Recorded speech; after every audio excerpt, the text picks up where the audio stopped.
बीते हुए कल से नफरत है, आते हुए पल से नफरत है। उनको कबीर के दोहों से, गालिब की गजल से नफरत है। वो एक इमारत जिस पर दुनिया भर की मोहब्बत नाज करे।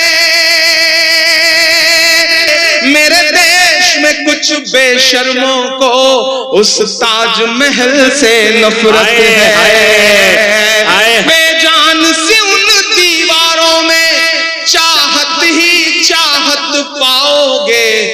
बोलो क्या क्या झुठलाओगे, बोलो क्या क्या झुठलाओगे, बोलो क्या क्या झुठलाओगे। तलवार उठाई हाथों में तो हम टीपू सुल्तान हुए।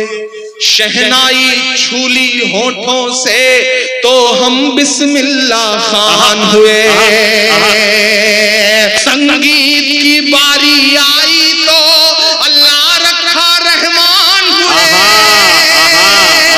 सरहद की हिफाजत की खातिर अब्दुल हमीद उस्मान हुए। क्या दस्तावेजी न... जिनको जाना था चले गए, अब हमको भेज न पाओगे।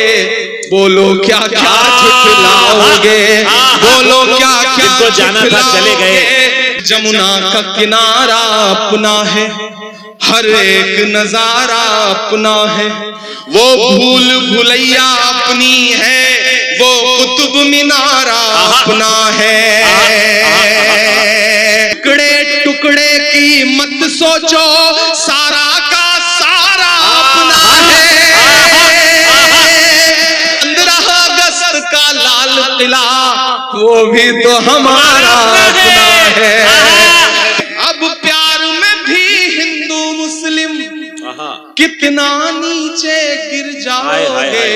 बोलो क्या क्या झुठलाओगे, बोलो क्या क्या झुठलाओगे।